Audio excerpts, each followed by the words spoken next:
Hi hello welcome to my channel.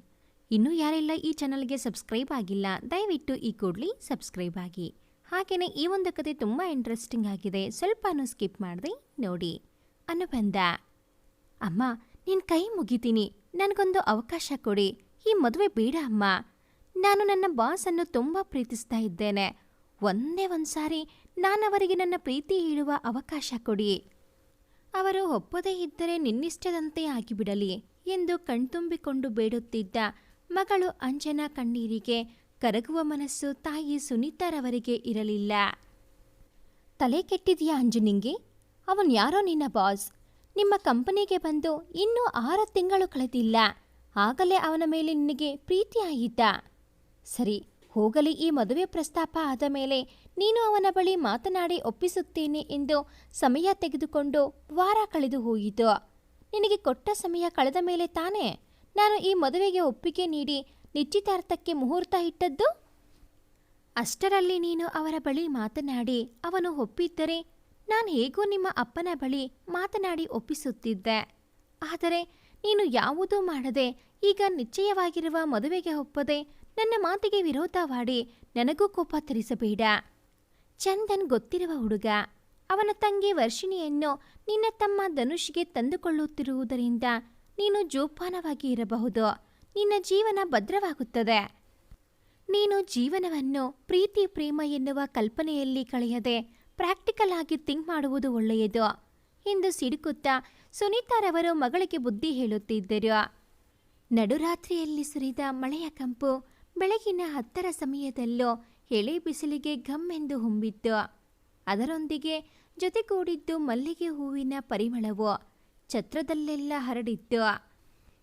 ಮದುವೆಯ ನಿಶ್ಚಿತಾರ್ಥಕ್ಕೆ ಸಕಲ ತಯಾರಿಯಲ್ಲಿದ್ದ ಬಂಧುಗಳಲ್ಲಿನ ಕಲವರ, ಸಿಹಿ ನಗು, ಪಿಸುಮಾತುಗಳು ಹೊಸದೊಂದು ಹುರುಪನ್ನು ತುಂಬಿತ್ತು.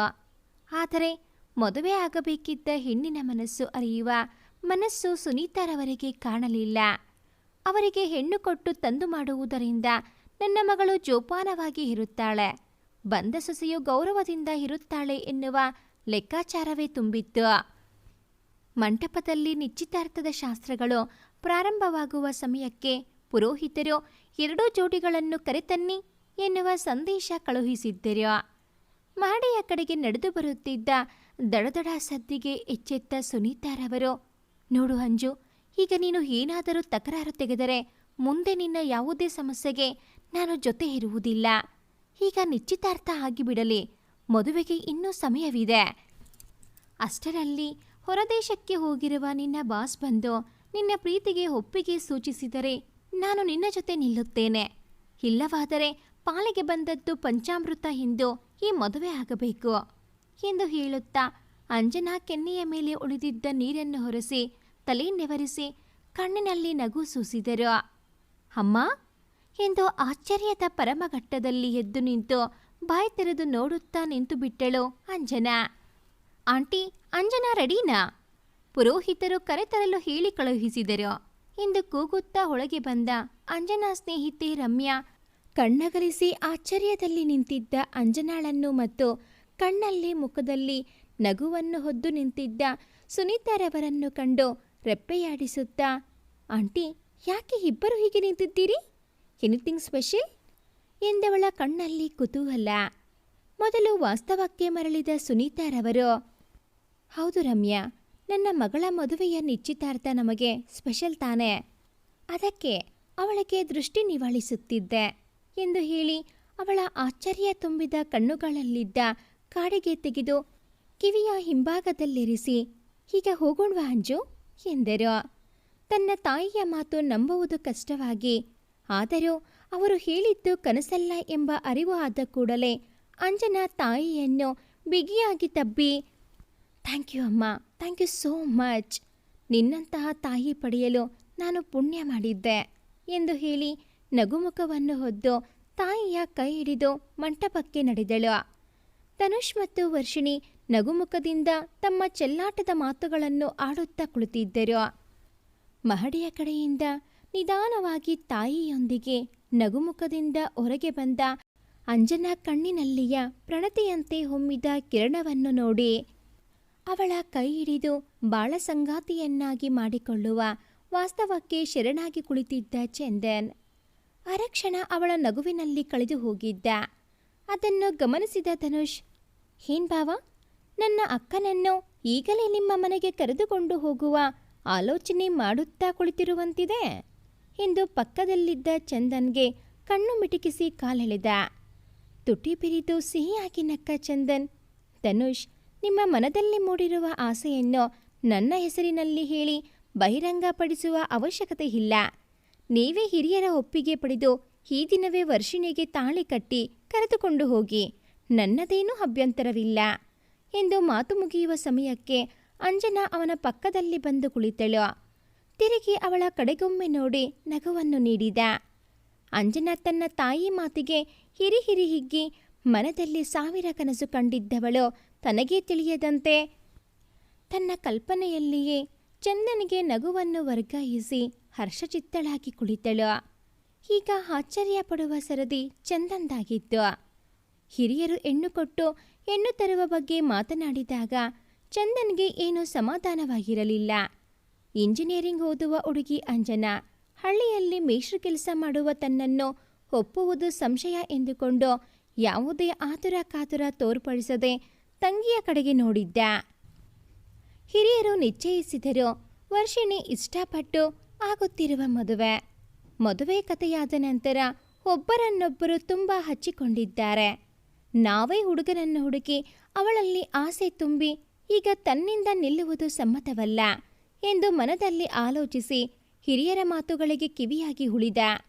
ಅಂಜನಾ ತಂದೆ ನಾಗೇಶ್ ರವರು, ನೋಡಿ, ನಮ್ಮ ಮನೆಯಲ್ಲಿ ಹಿರಿಯ ಮಗಳನ್ನು ಇಟ್ಟುಕೊಂಡು ಮಗನಿಗೆ ಮದುವೆ ಮಾಡುವುದು ಸಂಪ್ರದಾಯವಿಲ್ಲ. ಹೇಗೂ ನಮ್ಮ ಮಗಳಿಗೂ ಗಂಡು ಹುಡುಕುತ್ತಿದ್ದೇವೆ. ನಿಮ್ಮ ಮಗ ನಮಗೆ ಒಪ್ಪಿಗೆ ಆಗಿದ್ದಾನೆ.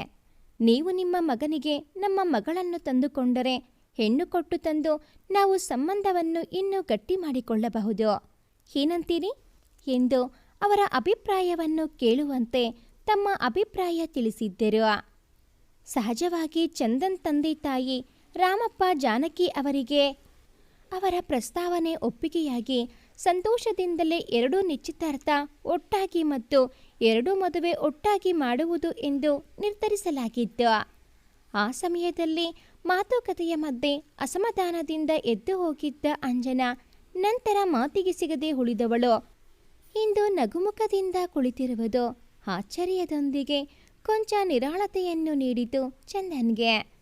ತನ್ನ ನೆನಪಿನ ಅಂಗಳದಿಂದ ಹೊರಗೆ ಬಂದ ಚಂದನ್ ಪುರೋಹಿತರು ಹೇಳಿದಂತೆ ಶಾಸ್ತ್ರಗಳಲ್ಲಿ ನಿರತನಾದ.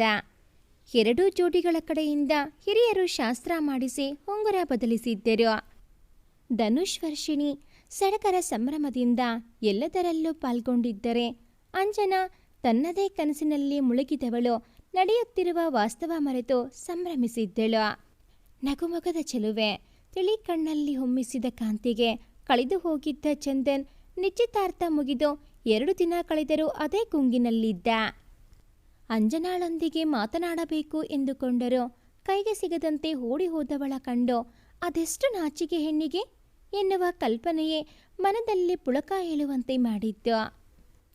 ಚಂದನ್ಗೆ ಲವ್ ಆಗಿದೆ ಎಂದು ಮೆಲ್ಲವಾಗಿ ಹಾಡುತ್ತಾ ಕೀಟಲೆ ತುಂಬಿದ ಧ್ವನಿಯಲ್ಲಿ ಹೊರಗಿನಿಂದ ಒಳಗೆ ಬಂದು ಚಂದನ್ ಹತ್ತಿರ ಸರಿದು ಕುಳಿತ ಅವನ ಕೋಣೆಯ ಸ್ನೇಹಿತ ರಾಕೇಶ್ ಕೀಟಲೆ ಅರಿವಾಗುತ್ತಲೇ ತನ್ನೊಳಗಿನ ತಳಮಳ ತೋರುಗೊಡದೆ ಕೈಯಲ್ಲಿ ಕರೆಕ್ಷನ್ ಮಾಡಲು ಹಿಡಿದಿದ್ದ ಪೇಪರ್ಗಳ ಕಡೆಗೆ ಗಮನವಹಿಸಿ ಸ್ನೇಹಿತನ ಕೀಟಲೆ ಹಾಡು ತನಗೆ ಕೇಳಿಸಿಯೇ ಇಲ್ಲ ಎನ್ನುವಂತೆ ಕುಳಿತು ಬಿಟ್ಟ ಚಂದನ್. ಈ ಡ್ರಾಮಾ ಎಲ್ಲ ಬೇಡ ಮೇಷ್ಟ್ರೆ ಎಂದು ಹೇಳುತ್ತಾ ಚಂದನ್ ಕೈಯಲ್ಲಿ ಹಿಡಿದಿದ್ದ ಪೇಪರ್ಸ್ ಕಿತ್ತು ಚಾಪೆಯ ಪಕ್ಕದಲ್ಲಿಟ್ಟು ಅವನ ಪಕ್ಕ ಕುಳಿತು ಭುಜಕ್ಕೆ ಭುಜ ತಾಗಿಸಿ ಕಣ್ಣು ಮಿಟುಕಿಸಿ ನಕ್ಕ ರಾಕೇಶ್. ತಂಗಿ ಮದುವೆ ಸೆಟ್ ಆಗಿದೆ ಅಂತ ಊರಿಗೆ ಹೋದವರು ನಿಮ್ಮದೇ ನಿಶ್ಚಿತಾರ್ಥ ಸೆಟ್ ಮಾಡಿಕೊಂಡು ಬಂದಿರಿ. ಲವ್ ಮ್ಯಾರೇಜಾ ಅಂತ ಕೇಳಿದ್ರೆ ಇಲ್ಲ ಅಂತೀರಿ. ಆದರೆ ನಿಶ್ಚಿತಾರ್ಥದಲ್ಲಿ ನೀವು ನಿಮ್ಮ ಹುಡುಗಿ ಮುಖದಲ್ಲಿ ತುಂಬಿದ್ದ ನಗುವಿನ ಕಳೆ ನೋಡಿದರೆ ಯಾಕೋ ಡೌಟ್. ಇದು ನಿಜಕ್ಕೂ ಅರೇಂಜ್ ಮ್ಯಾರೇಜೇನಾ ಅಂತ ಎಂದು ಸಂದೇಹ ವ್ಯಕ್ತಪಡಿಸುವಂತೆ ಕೆನ್ನೆಗೆ ತೋರು ಬೆರಳಿನಿಂದ ಹೊಡೆದುಕೊಂಡು ನಾಟಕೀಯ ಆಲೋಚನೆ ವ್ಯಕ್ತಪಡಿಸಿದ ರಾಕೇಶ್ನ ಕಂಡು ನಕ್ಕ ಚಂದನ್. ರಾಕೇಶ್, ನೀವು ತುಂಬ ಕಲ್ಪನಾ ಜೀವಿ ಕಣ್ರಿ. ನಿಜ ಹೇಳಿದರೆ ನಂಬುವುದಿಲ್ಲ. ನಿಮ್ಮದೇ ಕಲ್ಪನೆಯಲ್ಲಿ ಮುಳುಗಿರ್ತೀರಿ. ವಾಸ್ತವ ಏನು ಗೊತ್ತೇ? ಮದುವೆ ನಿಶ್ಚಯವಾದ ನಂತರ ನಾವಿಬ್ಬರೂ ಒಮ್ಮೆ ಕೂಡ ಪ್ರತ್ಯೇಕವಾಗಿ ಮಾತನಾಡಿಲ್ಲ. ಇನ್ನು ಲವ್ ಎಲ್ಲಿಂದ ಆಗುತ್ತದೆ ಎಂದು ನಿಟ್ಟುಸಿರು ಬಿಟ್ಟು ಹೇಳಿದವ ಇಷ್ಟು ಸಮಯ ತಾನು ಅಂಜನಾಳೊಂದಿಗೆ ಮಾತನಾಡಬೇಕು ಎಂದುಕೊಂಡಿದ್ದನ್ನು ಬಿಟ್ಟುಕೊಡದೆ ವಾಸ್ತವ ತಿಳಿಸಿದ. ಅಡುಗೆ ಮನೆಯಲ್ಲಿ ತರಕಾರಿ ಕತ್ತರಿಸಿ ಅಡುಗೆ ತಯಾರಿಯಲ್ಲಿ ತೊಡಗಿದ್ದ ವಿನಯ್ ಮತ್ತು ನವೀನ್ ಇಬ್ಬರ ಮಾತುಕತೆಯನ್ನು ಒಳಗಿನಿಂದಲೇ ಕೇಳುತ್ತಾ ನಗುತ್ತಿದ್ದರು. ರಾಕೇಶ್, ವಿನಯ್ ಮತ್ತು ನವೀನ್ 3 ಜನ ಕಸಿನ್ಸ್. ಚಂದನ್ ಜೊತೆಯಲ್ಲಿ ಒಂದೇ ಮನೆಯಲ್ಲಿ ವಾಸವಿದ್ದ ಬ್ಯಾಚುಲರ್ ರೂಮ್ಮೇಟ್ಸ್ಗಳು. ವಿನಯ್ ಮತ್ತು ಚಂದನ್ ಒಂದೇ ಶಾಲೆಯಲ್ಲಿ ಕರ್ತವ್ಯ ನಿರ್ವಹಿಸುತ್ತಿದ್ದರೆ ರಾಕೇಶ್ ಮತ್ತು ನವೀನ್ ಅದೇ ಹಳ್ಳಿಯ ಸಣ್ಣದೊಂದು ಗ್ರಾಮೀಣ ಬ್ಯಾಂಕ್ ಉದ್ಯೋಗಿಗಳು. ಮೂವರು 6ಕ್ಕೇರದ 3ಕ್ಕೆ ಇಳಿಯದ ಸಾಧಾರಣ ಜೀವನ ನಡೆಸುತ್ತಿದ್ದ ಸಹ ಉದ್ಯೋಗಿ ಸ್ನೇಹಿತರು. ಚಂದನ್ ಮದುವೆ ಸೆಟ್ ಆಗಿರುವುದು ತಿಳಿಸಿ ಅದನ್ನು ಒಪ್ಪಲು ತಂಗಿಯ ಮದುವೆ ಆಗುವುದು ಮುಖ್ಯ ಎನ್ನುವ ಕಾರಣ ನೀಡಿದಾಗ ಮೂವರು ಕೆಲವೊಮ್ಮೆ ಸಮಯ ಸಂದರ್ಭಗಳು ನಮಗೆ ಅವಕಾಶವನ್ನೇ ನೀಡುವುದಿಲ್ಲ ಎಂದು ಬೇಸರಿಸಿಕೊಂಡಿದ್ದರು. ಆದರೆ ನಿಶ್ಚಿತಾರ್ಥದಲ್ಲಿ ಚಂದನ್ ಆಗಲಿ ಅಂಜನಾ ಆಗಲಿ ಬೇಸರಿಸದೇ ಇದ್ದದ್ದು ಕಂಡು ರಾಕೇಶ್ 2 ದಿನಗಳಿಂದ ಚಂದನ್ನನ್ನು ತರಾಟೆಗೆ ತೆಗೆದುಕೊಳ್ಳುವುದರ ಜೊತೆಗೆ ಕಾಡಿಸಿ ರೇಗಿಸುತ್ತಿದ್ದ. ಈಗ ಕೂಡ ಚಂದನ್ ಮಾತನ್ನು ನಂಬದೆ, ನೋಡಿ ಚಂದನ್, ನಾವೇನು ಲವ್ ಮ್ಯಾರೇಜ್ ವಿರೋಧಿಗಳಲ್ಲ. ಸುಮ್ಮನೆ ನಮ್ಮ ಬಳಿ ಡವ್ ಬೇಡ. ನಿಮ್ಮ ಮಾತನ್ನು ನಂಬಬೇಕು ಎಂದರೆ ಒಮ್ಮೆ ನಿಮ್ಮ ಹುಡುಗಿಗೆ ಕಾಲ್ ಮಾಡಿ ಸ್ಪೀಕರ್ ಆನ್ ಮಾಡಿ ಅವರ ಮಾತಿನಿಂದ ಕನ್ಫರ್ಮ್ ಮಾಡಿಕೊಳ್ತೇನೆ. ನೀವು ಹೇಳಿದ್ದು ನಿಜಾನ ಸುಳ್ಳ ಎಂದು ಹುಬ್ಬೇರಿಸಿ ಹೇಳಿದವ ಪ್ರಶ್ನಾರ್ಥಕವಾಗಿ ಛೇಡಿಸಿದ. ಫೋನ್ ಮಾಡಬೇಕಾ ಎಂದು ಗಾಬರಿಗೆ ಬಿದ್ದವನಂತೆ ಹಿಂದೆ ಸರಿದ ಚಂದನ್. ಅಡಿಗೆ ರೆಡಿ ಎಂದು ಕೂಗುತ್ತಾ ಹೊರಗೆ ಬಂದ ವಿನಯ್. ಬಿಡಿ ರಾಕೇಶ್, ಯಾಕಷ್ಟು ರೇಗಿಸುವುದು ನೀವು? ನೀವಂತೂ ಕಾಲೇಜಿನಿಂದಲೋ ಗರ್ಲ್ ಫ್ರೆಂಡ್ ಮೈಂಟೈನ್ ಮಾಡಿದ್ದೀರಿ ಎಂದರೆ ಎಲ್ಲರಿಗೂ ಹಾಗೆ ಎಂದುಕೊಂಡಿರಾ?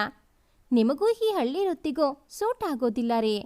ಯಾವುದಾದರೂ ಮಲ್ಟಿನ್ಯಾಷನಲ್ ಕಂಪನಿಗೆ ಸೇರಿಕೊಳ್ಳಿ ಎಂದು ಮುಗುಳ್ನಗು ತುಂಬಿ ಹೇಳುತ್ತಾ ನ್ಯಾಪ್ಕಿನ್ಗೆ ಕೈ ಒರೆಸಿಕೊಂಡು ಇಬ್ಬರೂ ಕುಳಿತಲ್ಲಿ ಬಂದು ಕುಳಿತ. ನಿನಗೆ ಹುರಿ ಮಗ, ನನ್ನ ಹಿಂದೆ ಜಾಸ್ತಿ ಹುಡುಗಿಯರು ಬರ್ತಾರೆ ಎಂದು. ಅದಕ್ಕೆ ನಿಮ್ಮ ಅಪ್ಪ ಮೀನ್ಸ್ ನಮ್ಮ ಮಾವನಿಗೆ ಇಲ್ಲ ಸಲ್ಲದ್ದು ಹೇಳಿ ನನ್ನೊಂದಿಗೆ ನಿಮ್ಮನ್ನು ಈ ಹಳ್ಳಿ ಕೊಂಪೆಗೆ ಕಳುಹಿಸಿರುವಂತೆ ಮಾಡಿರುವುದು ಎಂದು ಹೇಳಿದವನಿಗೆ ಹಳ್ಳಿಯ ಊರೊಂದರಲ್ಲಿ ಕಡಿಮೆ ಸಂಬಳಕ್ಕೆ ದುಡಿಯುವುದು ಇಷ್ಟವಿಲ್ಲದಿದ್ದರೂ ತಾಯಿ ಇಲ್ಲದ ಮಗನನ್ನು ಸಾಕಿದ ಮಾವನ ಮಾತಿಗೆ ಕಟ್ಟುಬಿದ್ದು ಇಲ್ಲಿ ಸೇರಿದ್ದವನಿಗೆ ಹುಡುಗಿಯರ ಶೋಕಿ ಜಾಸ್ತಿ. ಅಂಜನಾಳನ್ನು ನೋಡಿ ಮನದಲ್ಲೇ ಮಂಡಿಗೆ ತಿಂದಿದ್ದವ ಮುಂದೆ ಭಾರೀ ಬೆಲೆ ತೆರಬೇಕಿದೆ. ಚಂದನ್ ಮುಗುಳ್ನಗುತ್ತಾ ಫೋನ್ ಕೈಯಲ್ಲಿ ಹಿಡಿದು ಅಂಜನಾ ನಂಬರ್ ನೋಡಿದ. ಮಾತಾಡುವ ಮನಸ್ಸು, ಆದರೆ ಏನೆಂದುಕೊಳ್ಳುತ್ತಾರೋ ಎನ್ನುವ ಸಂಕೋಚ ಆವರಿಸಿ ಕಿರುನಗೆ ತುಟಿ ಅಂಚಿನಲ್ಲಿ ತುಂಬಿಕೊಂಡಿತು. ಆ ಸಮಯಕ್ಕೆ ಒಲವೇ ನನ್ನೊಲವೇ, ನನ್ನ ಮೇಲೆ ಎಷ್ಟೊಂದು ಒಲವೇ ನಿನಗೆ ಎಂದು ಫೋನ್ ರಿಂಗಣಿಸಿದಾಗ ತಡಬಡಿಸಿ ವಾಸ್ತವಕ್ಕೆ ಬಂದವ ಮೊಬೈಲ್ ಪರದೆಯ ಮೇಲೆ ಮೂಡಿದ ಹೆಸರನ್ನು ನೋಡಿದ. ವರ್ಷಿಣಿ. ಇವಳ್ಯಾಕೆ ಹೀಗೆ ಫೋನ್ ಮಾಡ್ತಾ ಇದ್ದಾಳೆ ಎಂದುಕೊಳ್ಳುತ್ತಾ ಹೊರಗೆ ನಡೆದ. ರಾಕೇಶ್ ಎಂದಿನಂತೆ ಚಂದನ್ ಕಾಲೆಳೆಯುವ ಮಾತಾಡುತ್ತಾ ಕುಳಿತ. ನನ್ನ ತಂಗಿ ರಾಕೇಶ್ ಎಂದವ ಸರಸರನ್ನೇ ಹೊರಗೆ ನಡೆದು ಫೋನ್ ರಿಸೀವ್ ಮಾಡಿ, ಹಲೋ ವರ್ಷ, ಈಗ ಈ ಬಡಪಾಯಿ ಹಣ್ಣನ ನೆನಪಾಯಿತಾ ಎಂದು ತಂಗಿಯ ರೇಗಿಸುವ ಸ್ವರದಲ್ಲಿ ಕೇಳಿ ನಕ್ಕ. ಸುಮ್ಮನೆ ಇರಿ ಅಣ್ಣ, ನೀನ್ ಮರೆತಷ್ಟು ನಾನ್ ಮರೆತಿಲ್ಲ. ಅತ್ತಿಗೆಗೆ ಫೋನ್ ಮಾಡಿ ಮಾತನಾಡಿದಿರಾ ಎಂದವಳ ಧ್ವನಿ ತುಸು ಕೋಪದಲ್ಲಿತ್ತು. ಹೋ ಗಾಡ್, ಇವಳ್ಯಾಕೆ ಈ ವಿಚಾರಕ್ಕೆ ಇಷ್ಟು ಅಸಮಾಧಾನದಲ್ಲಿದ್ದಾಳೆ? ಸಮಥಿಂಗ್ ಇಸ್ ರಾಂಗ್ ಎಂದುಕೊಂಡವ, ಏನಾಯ್ತು ವರ್ಷ, ಯಾಕಿಷ್ಟು ಕೋಪ ಎಂದು ಸಮಾಧಾನದಿಂದ ಸಹಜವಾಗಿ ಕೇಳಿದ ಚಂದನ್. ಕೋಪ ಮಾಡಿಕೊಳ್ಳದೆ ಇನ್ನೇನ್ ಮಾಡ್ಲಿ? ಧನುಷ್ ನನಗೆ ಫೋನ್ ಮಾಡುವ ಕಾತರದಲ್ಲಿ ಇದ್ದಾರೆ. ಇಬ್ಬರು ಅದೆಷ್ಟು ಮಾತನಾಡುವ ಮಾತುಗಳಿವೆ. ಆದರೆ ನೀನು ಅತ್ತಿಗೆಗೆ ಫೋನ್ ಮಾಡದೇ ಇರುವುದರಿಂದ ನಾವು ಮಾತನಾಡುವುದು ಸರಿ ಕಾಣಲ್ಲ ಎಂದು ಬಿಟ್ಟರು ಎಂದು ಹೇಳಿದವಳ ಧ್ವನಿಯಲ್ಲಿ ಧನುಷ್ನನ್ನು ಕಳೆದುಕೊಳ್ಳುವ ವಿರಹ ಗೋಚರಿಸುತ್ತಿತ್ತು. ಅದು ಚಂದನ್ಗೆ ಸೂಕ್ಷ್ಮವಾಗಿ ಅರ್ಥವಾದಾಗ ನಗು ಮೂಡಿತು. ನಾನು ಕರೆ ಮಾಡಿದರೆ ಏನೆಂದುಕೊಳ್ಳುತ್ತಾರೋ ವರ್ಷ? ಅವರು ಕೂಡ ಒಮ್ಮೆ ಫೋನ್ ಮಾಡಿಲ್ಲ, ಮೆಸೇಜ್ ಮಾಡಿಲ್ಲ. ನಾನಾಗಿ ಎಂದು ರಾಗ ಬೆಳೆಯುತ್ತಾ ನುಡಿದ. ಹುಡುಗನಾಗಿ ನೀನೇ ಫೋನ್ ಮಾಡದೆ ಉಳಿದರೆ ಹೆಣ್ಣಾಗಿ ಅವರಿಗೆ ನಾಚಿಕೆ ಇರುವುದಿಲ್ವಾ? ಆಕ್ಚುಲಿ ಅವರು ನೀನು ಫೋನ್ ಮಾಡುವ ಕ್ಷಣವನ್ನು ನಿರೀಕ್ಷಿಸಿ ಕಾಯುತ್ತಿದ್ದಾರೆ ಗೊತ್ತೇನೋ ಎಂದು ಕೊನೆಯಲ್ಲಿ ಸುಳ್ಳೊಂದನ್ನು ಸೇರಿಸಿ ನುಡಿದಳು. ಚಂದನ್ ಮನದಲ್ಲಿ ಸೂಕ್ತವಾಗಿದ್ದ ಆಸೆಯ ಬುಗ್ಗೆಗಳು ಗರಿಗೆದರಿದಂತಾಯಿತು. ಆಶ್ಚರ್ಯ, ಸಂತೋಷದಿಂದ ಹೌದೇನು ವರ್ಷ, ಅವರು ನನ್ನ ಕರೆಗಾಗಿ ಕಾಯುತ್ತಿದ್ದಾರಾ? ಅವನ ಕಿವಿ ನಂಬುವುದು ಅವನಿಗೆ ಕಷ್ಟವಾಗಿತ್ತು. ಆದರೂ ಹಿತವಾಗಿತ್ತು ಆ ಅಸತ್ಯ ಎಂದು ತಿಳಿಯದ ಮಾತು. ವರ್ಷ ಮತ್ತೊಮ್ಮೆ ಹೌದೆಂದು ಸುಳ್ಳಾಡಿದ್ದು ತಿಳಿಯಲಿಲ್ಲ. ಹೌದು, ನಾನೇ ಕರೆ ಮಾಡುವುದು ಉಳಿತು. ಹೆಣ್ಣಿಗೆ ನಾಚಿಕೆ ಸಹಜ. ನಾನು ಫೋನ್ ಮಾಡಬೇಕು ಎಂದುಕೊಂಡವ ಮನದಲ್ಲಿ ನೂರಾರು ಪದಗಳು ಕಾವ್ಯರೂಪವನ್ನು ಪಡೆದು ನರ್ತಿಸತೊಡಗಿದವು. ಅಣ್ಣ, ಅವ್ರ ಜೊತೆ ಮಾತನಾಡಿ ಈ ಸಂಡೇ ನಂದಿ ಹಿಲ್ಸ್ಗೆ ಹೋಗೋಣ ಎಂದು ಒಪ್ಪಿಸಿ. ನಾನು ಧನುಷ್ ಹೋಗಬೇಕು ಎಂದುಕೊಂಡಿದ್ದೇವೆ.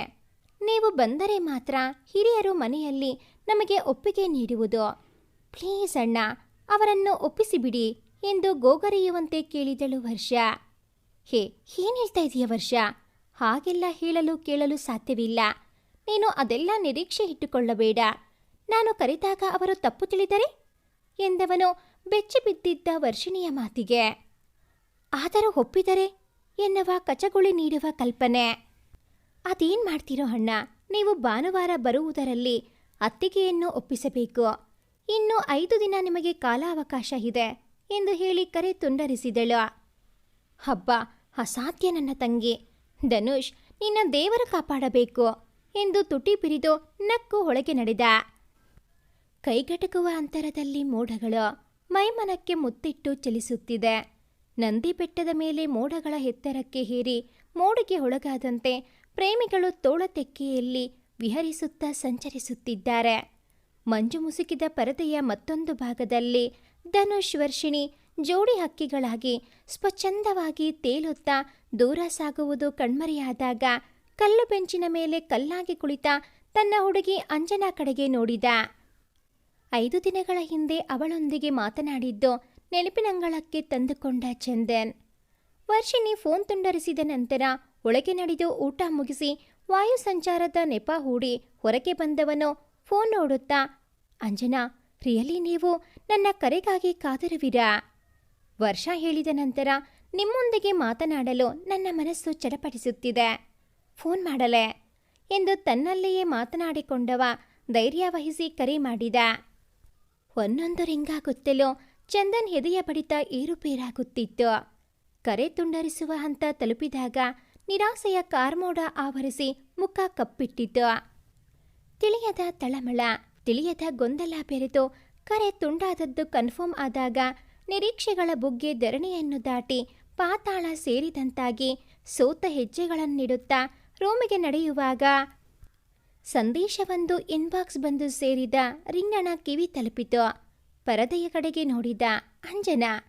ಆಶ್ಚರ್ಯ, ಸಂತೋಷ ತುಂಬಿ ಮನಸ್ಸು ಮತ್ತೆ ಗರಿಬಿಚ್ಚಿ ನರ್ತಿಸದಂತಾಯಿತು. ಆತುರಾತುರವಾಗಿ ಇನ್ಬಾಕ್ಸ್ ತೆರೆದು ನೋಡಿದ. ಊಟ ಮಾಡ್ತಾ ಇದ್ದೇವೆ ಎನ್ನುವ ಚುಟುಕು ಸಂದೇಶ.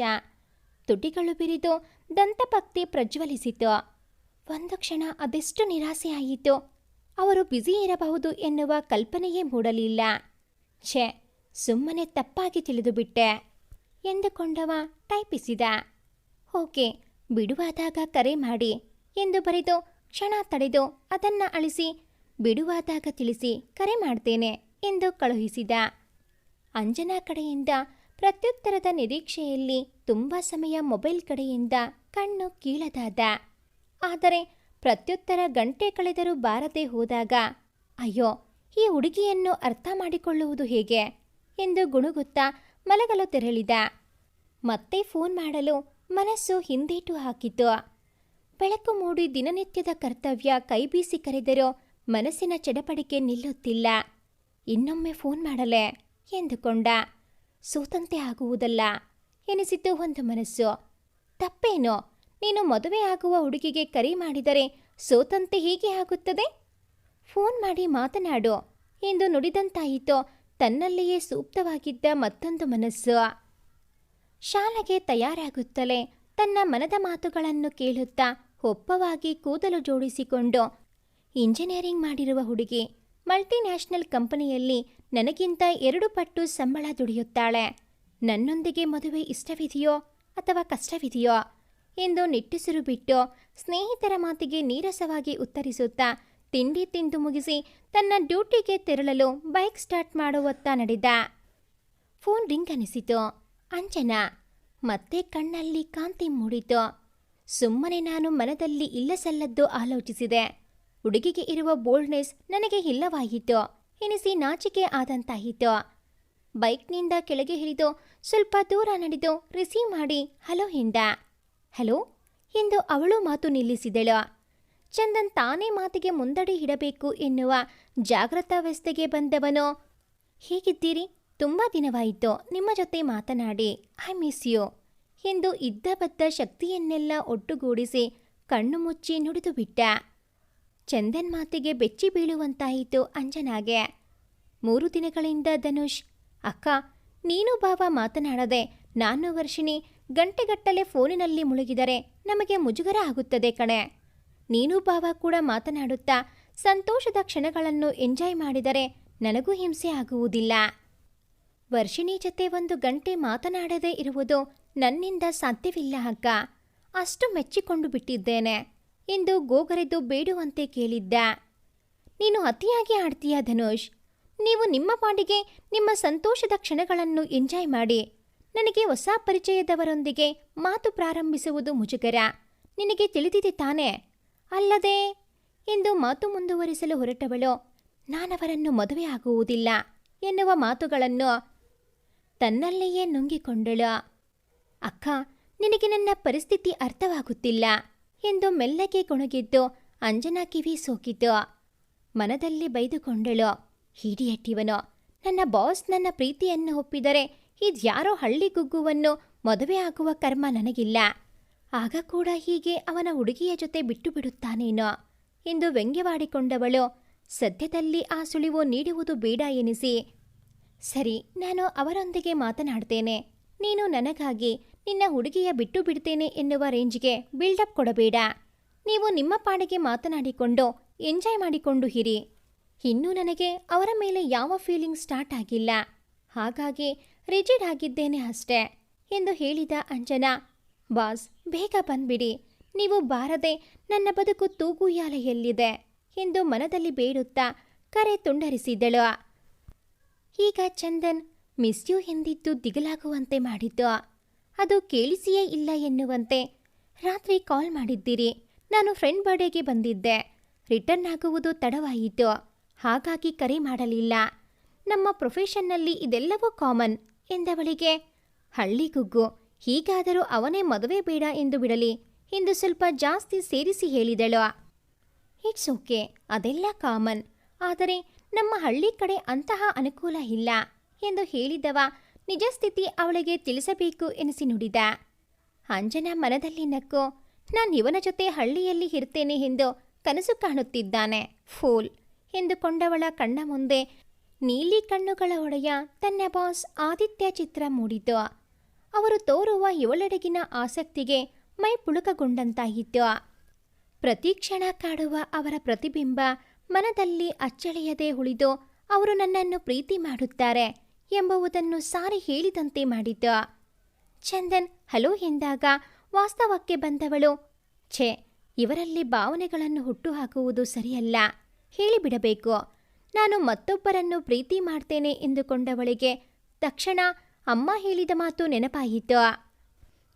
ಯಾವುದೇ ಕಾರಣಕ್ಕೂ ನೀನು ಬಾಸ್ ಜೊತೆಯಲ್ಲಿ ಮಾತನಾಡಿ ಅವರು ಒಪ್ಪಿಗೆ ನೀಡುವವರೆಗೂ ನನ್ನ ಮಾತು ಮೀರುವಂತಿಲ್ಲ.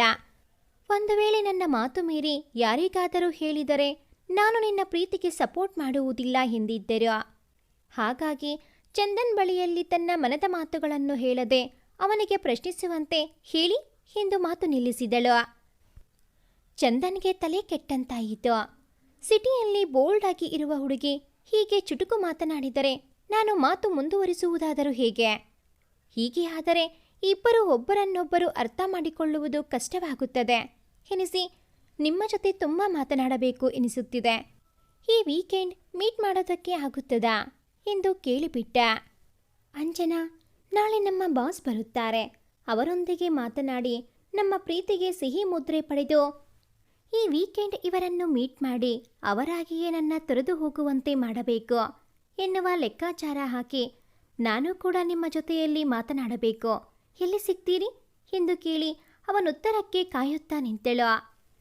ಚಂದನ್ಗೆ ಲಡ್ಡು ಬಂದು ಬಾಯಿಗೆ ಬಿದ್ದಂತೆ ಆಯಿತು ಎನ್ನುವ ಜಾಹೀರಾತು ನೆನಪಾಗಿ ನಕ್ಕವನು ಧನುಷ್ ವರ್ಷಿಣಿ ನಂದಿ ಬೆಟ್ಟಕ್ಕೆ ಹೋಗುವ ಪ್ಲಾನ್ ಮಾಡಿದ್ದಾರೆ. ನಾವು ಹೊರಟರೆ ಮಾತ್ರ ಹೋಗುವುದು ಎಂದು ತಿಳಿಸಿದರು. ಹಾಗಾಗಿ ನಾವು ಅಲ್ಲಿಗೆ ಹೋಗೋಣ ಎಂದು ಹೇಳಿ ಬಿಗಿಯಾಗಿ ಕಣ್ಣು ಮುಚ್ಚಿಬಿಟ್ಟ. ಯಪ್ಪ, ಮೊದಲ ಬಾರಿಗೆ ಮಾತನಾಡಿ ಡೈರೆಕ್ಟ್ ನಂದಿ ಬೆಟ್ಟಕ್ಕೆ ಹೋಗೋಣ ಎಂದರೆ ಹುಡುಗಿ ಹೆದರಿಗೆ ಇದ್ದಿದ್ದರೆ ಕಪಾಳ ಮೋಕ್ಷ ಮಾಡುತ್ತಿದ್ದಳು. ಪುಣ್ಯಕ್ಕೆ ಫೋನಲ್ಲಿ ಇದ್ದೇನೆ ಎಂದು ಮನದಲ್ಲೇ ನುಡಿದುಕೊಂಡವನು ತನ್ನ ಪಾಡಿಗೆ ತಾನು ನಗುತ್ತಿದ್ದ. ಹೋ, ಧನುಷ್ ನಂದಿ ಬೆಟ್ಟಕ್ಕೆ ಹೋಗುವ ಪ್ಲಾನ್ ಮಾಡಿದ್ದಾರಾ? ಈಗ ನಾನು ಬರುವುದಿಲ್ಲ ಎಂದರೆ ಮದುವೆ ಮುರಿದು ಬಿದ್ದಾಗ ಎಲ್ಲರ ಸಂಶಯದ ನೋಟ ನನ್ನ ಕಡೆಗೆ ತಿರುಗುತ್ತದೆ. ಅದಕ್ಕಿಂತ ಈಗ ನಾಜೂಕಾಗಿ ಒಪ್ಪಿಗೆ ನೀಡುವುದು ಉತ್ತಮ ಎಂದುಕೊಂಡವಳು ನೈಸ್ ಪ್ಲೇಸ್, ಹೋಗಿ ಬರೋಣ ಎಂದು ಒಪ್ಪಿಗೆ ಸೂಚಿಸಿದಳು. ಚಂದನ್ ನಿಂತಲ್ಲಿಯೇ ಜಿಗಿದು ಬಿಟ್ಟ. ತನ್ನ ಎಕ್ಸೈಟ್ಮೆಂಟ್ ಕಂಟ್ರೋಲ್ ಮಾಡಿಕೊಂಡವನು ಅವಳಿಗೆ ತಿಳಿಯದಂತೆ ತನ್ನ ತಾನು ಸಂಭಾಳಿಸುತ್ತಾ ಥ್ಯಾಂಕ್ ಯು ಎಂದು ನಗು ಸೂಸಿ ಕರೆ ತುಂಡರಿಸಿದ.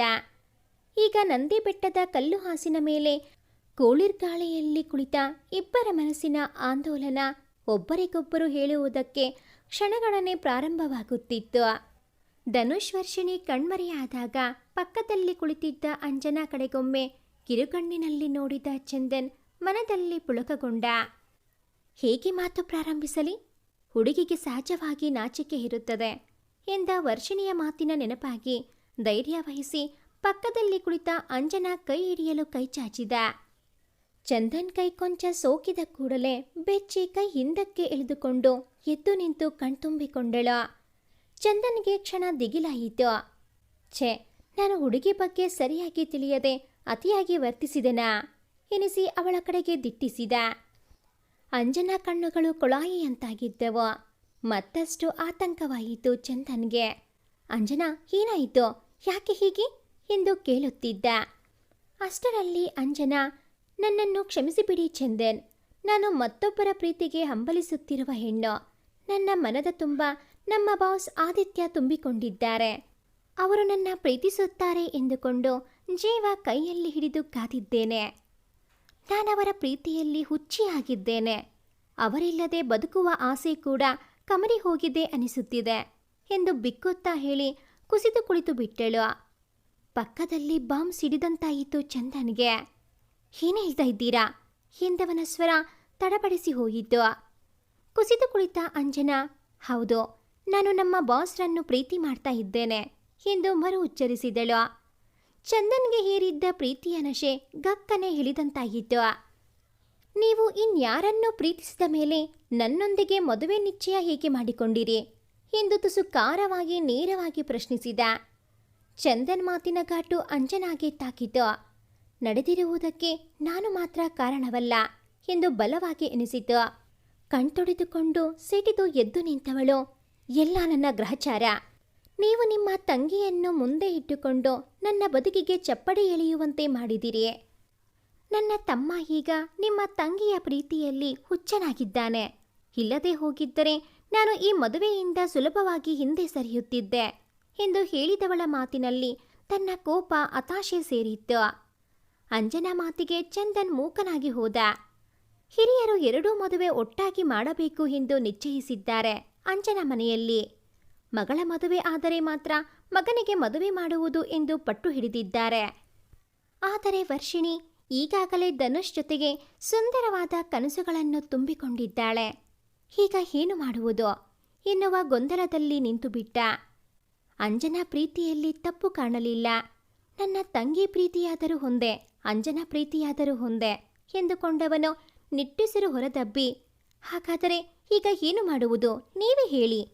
ನಿಮ್ಮ ಪ್ರೀತಿ ತಪ್ಪು ಎನ್ನಲಾರೆ, ಆದರೆ ನನ್ನ ತಂಗಿ ಪ್ರೀತಿಯೂ ನನಗೆ ಮುಖ್ಯ. ಅದಕ್ಕೆ ಘಾಸಿಯಾಗದಂತೆ ನೀವು ಏನೇ ನಿರ್ಧಾರ ತೆಗೆದುಕೊಂಡರೂ ನನ್ನ ಒಪ್ಪಿಗೆ ಇದೆ ಎಂದು ಮನಸ್ಸಿನ ಕನಸುಗಳನ್ನು ದೂರ ಸರಿಸಿ ನುಡಿದ.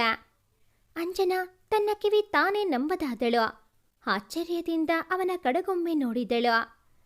ಚಂದನ್ ದೊಡ್ಡ ವ್ಯಕ್ತಿಯಾಗಿ ಕಾಣಿಸಿದ. ತಂಗಿ ಪ್ರೀತಿ ಗೌರವಿಸುವ ವ್ಯಕ್ತಿ ನನ್ನ ಪ್ರೀತಿಯನ್ನು ಗೌರವಿಸುತ್ತಾರೆ. ಅದೆಷ್ಟು ದೊಡ್ಡ ವ್ಯಕ್ತಿತ್ವ ಎನಿಸಿ ತನ್ನ ನಡೆಗೆ ತನಗೆ ನಾಚಿಕೆ ಆದಂತಾಯಿತು. ಆದರೆ ತನ್ನ ಬಾಸ್ ಆದಿತ್ಯ ಕಣ್ಣ ನೋಟದಲ್ಲಿ ಮಿನುಗುವ ಪ್ರೀತಿಯ ಕಾಂತಿ ಅವಳನ್ನು ಬಲವಾಗಿ ಸೆಳೆದಿತ್ತು. ಹಾಗಾಗಿ ಚಂದನ್ರನ್ನು ತನ್ನ ಪ್ರೀತಿ ಪಡೆಯಲು ಅಸ್ತ್ರವಾಗಿ ಬಳಸುತ್ತಿದ್ದೇನೆ ಎನಿಸಿದರು. Everything is fine in love and war ಎನ್ನುವ ಈ ಹಿಂದೆ ಹೇಳಿದ್ದ ಆದಿತ್ಯ ಮಾತುಗಳು ನೆನಪಾಗಿ ಚಂದನ್ ಒಳ್ಳೆಯತನಕ್ಕೆ ಶರಣಾಗಿ ಎರಡೂ ಕೈ ಜೋಡಿಸಿ ತಾಳ್ಮೆಯಿಂದ ಕೈ ಮುಗಿದು, ನಮ್ಮ ಬಾಸ್ ಬರುವವರೆಗೆ ನನಗೆ ಕಾಲಾವಕಾಶ ಕೊಡಿ. ಅವರ ಕಣ್ಣಿನಾಳದಲ್ಲಿ ನನ್ನ ಮೇಲಿನ ಒಲವು ಕಂಡಿದ್ದೇನೆ. ಅವರು ಖಂಡಿತ ನನ್ನ ಪ್ರೀತಿ ಒಪ್ಪುತ್ತಾರೆ. ಅವರ ಮುಂದೆ ನಿಂತು ನೇರವಾಗಿ ಹೇಳುತ್ತೇನೆ, ಖಂಡಿತ ಒಪ್ಪುತ್ತಾರೆ. ಅಲ್ಲಿಯವರೆಗೂ ಯಾರಿಗೂ ಈ ವಿಷಯ ತಿಳಿಸುವುದು ಬೇಡ. ಮದುವೆ ತಯಾರಿ ನಡೆಯಲಿ. ಅಷ್ಟರಲ್ಲಿ ನಾನು ಅವರೊಂದಿಗೆ ಮಾತನಾಡಿ ಒಪ್ಪಿಸಿಕೊಂಡಿರುತ್ತೇನೆ. ಹಾಗಾಗಿ ಮದುವೆ ಮಂಟಪದಲ್ಲಿ ನೀವು ಎಂದು ಹೇಳಿ ಹುಗುಳು ನುಂಗಿ ಮಾತು ನಿಲ್ಲಿಸಿದಳು.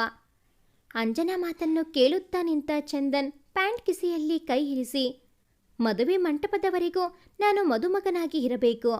ನಂತರ ನೀವು ಪ್ರೀತಿಸುವ ಹುಡುಗನಿಗೆ ಬಿಟ್ಟು ಕೊಡಬೇಕು ಎಂದು ತುಸು ವ್ಯಂಗ್ಯವಾದರೂ ನೋವಿನಲ್ಲಿ ನುಡಿದ. ಅಂಜನಾಗೆ ಚಡಪಡಿಸುವಂತಾಯಿತು. ತನ್ನ ಸ್ವಾರ್ಥಕ್ಕಾಗಿ ಇವರ ತಂಗಿಯ ಪ್ರೀತಿಯನ್ನು ಅಡ್ಡ ಇಟ್ಟಿದ್ದು ಅವಳಿಗೆ ಶೂಲದಿಂದ ಇರಿದಂತೆ ಮಾಡಿತ್ತು. ಈಗ ಚಂದನ್ರನ್ನು ತನ್ನ ಪ್ರೀತಿಯ ಪಡೆಯಲು ದಾಳವನ್ನಾಗಿ ಬಳಸಿದಂತಾಯಿತು. ಆದರೆ ಅವಳಿಗೆ ಇದರ ಹೊರತಾಗಿ ಬೇರೆ ಮಾರ್ಗ ಕಾಣಲಿಲ್ಲ. ಅಪ್ಪನ ಬಳಿ ಪ್ರೀತಿ ಎಂದು ಉಸಿರೆತ್ತುವ ಧೈರ್ಯವಿಲ್ಲ. ಅಮ್ಮ ಕೊಟ್ಟ ಅವಕಾಶಗಳು ಕೈಚೆಲ್ಲಿ ಹೋಗಿವೆ. ಈಗ ತಾನೇ ಮುನ್ನುಗ್ಗಿ ಪಡೆದುಕೊಳ್ಳಬೇಕು ಎನ್ನುವ ಪಣಕ್ಕೆ ಬಿದ್ದಿರುವೆ. ಅದಕ್ಕೆ ಚಂದನ್ ಸಹಾಯ ಅನಿವಾರ್ಯ ಎಂದುಕೊಂಡು ಮಾತನಾಡದೆ ಉಳಿದಳು. ಮೂಕಳಾಗಿ ನಿಂತ ಅಂಜನಾ ಕಡೆಗೆ ನೋಡಿದ ಚಂದನ್ ನಿಟ್ಟುಸಿರು ಬಿಟ್ಟು, ಸರಿ, ನಿಮ್ಮಿಷ್ಟದಂತೆ ಆಗಲಿ. ಆದರೆ ನಿಮ್ಮಿಂದ ಯಾವುದೇ ಕಾರಣಕ್ಕೂ ಧನುಷ್ ವರ್ಷಿಣಿ ಮದುವೆ ನಿಲ್ಲುವಂತಿಲ್ಲ. ಏನೇ ಆದರೂ ಅವರ ಮದುವೆ ನಡೆಸಿಕೊಡುವುದು ನಿಮ್ಮ ಜವಾಬ್ದಾರಿ. ಋಣಾನುಬಂಧ ಎನ್ನುತ್ತಾರೆ ಅಲ್ವಾ, ಅದು ನನ್ನ ಹಣೆಯಲ್ಲಿ ಇಲ್ಲ ಎಂದುಕೊಳ್ಳುತ್ತೇನೆ ಎಂದು ಹೇಳಿ ದೂರ ಸರಿದು ನಡೆದು ಬಿಟ್ಟ. ಚಂದನ್ ನಿರ್ಮಲ ಮನಸ್ಸು ಅಂಜನಾಳನ್ನು ಇನ್ನಷ್ಟು ಪಾಪಕೂಪಕ್ಕೆ ನೂಕಿದಂತೆ ಮಾಡಿತು. ಆದರೆ ಅವಳ ಮನಸ್ಸನ್ನು ಆವರಿಸಿರುವ ತನ್ನ ಬಾಸ್ ಮರೆಯುವುದು ಅಷ್ಟು ಸುಲಭವಲ್ಲ ಎಂದುಕೊಂಡವಳು 2 ದಿನಗಳ ಹಿಂದೆ ನಡೆದ ಘಟನೆಗಳನ್ನು ಸ್ಮೃತಿ ಪಟಲದಲ್ಲಿ ತಂದುಕೊಂಡಳು. ಪ್ರೀತಿಗೆ ಬೆಂಬಲವಾಗಿ ನಿಲ್ಲುತ್ತೇನೆ ಎಂದಿದ್ದ ತಾಯಿಗೆ ಆ ದಿನ ತನ್ನ ಬಾಸ್ ಜೊತೆಯಲ್ಲಿ ಫೋನಲ್ಲಿ ಮಾತನಾಡಿದ್ದನ್ನು ತಿಳಿಸಿದಳು. ಬಾಸ್ ಫೋನ್ ಮಾಡಿದ್ದರು ಅಮ್ಮ, ಬೇಗ ಬಂದು ಬಿಡಲಿ ಅವರು ಎಂದುಕೊಂಡು ನನ್ನ ಮದುವೆ ಸೆಟ್ ಆಯಿತು, ನಿಮ್ಮ ಜೊತೆ ಮಾತನಾಡಬೇಕಿತ್ತು ಎಂದು ತಿಳಿಸಿದೆ. ಆದರೆ ಅವರು ನಾನು ನಿರೀಕ್ಷೆ ಮಾಡದ ಪ್ರತ್ಯುತ್ತರ ನೀಡಿದರು ಎಂದು ಕಂಬನಿ ತುಂಬಿಕೊಂಡು ನಿಂತಾಗ ಸುನೀತಾರವರು ಅಂಜನಾ ಬಳಿ ನಡೆದು ಏನು ಹೇಳಿದರು ಎಂದು ತುಸು ಮೃದುವಾಗಿ ಕೇಳಿದರು. ಅಮ್ಮ, ಅವರು ಎಂದು ಕ್ಷಣ ತಡೆದು, ಕಂಗ್ರಾಟ್ಸ್, ನಿಮಗೆ ಅದೆಷ್ಟು ದಿನ ರಜೆ ಬೇಕು ತೆಗೆದುಕೊಳ್ಳಿ.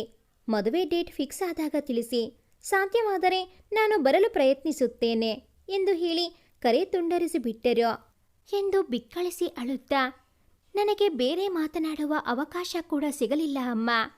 ಅವರಿಗೆ ರಿಟರ್ನ್ ಕರೆ ಮಾಡಿದರೂ ಹೋಗುತ್ತಿಲ್ಲ. ನಿಜಕ್ಕೂ ಅವರು ಆ ರೀತಿ ಹೇಳಲು ಸಾಧ್ಯವಿಲ್ಲಮ್ಮ. ನನ್ನ ಅವರು ತುಂಬ ಪ್ರೀತಿಸುತ್ತಾರೆ. ನನ್ನ ಎದುರು ನಿಂತು ನನ್ನ ನೋಡುತ್ತಾ ಈ ಮಾತು ಹೇಳಲಿ.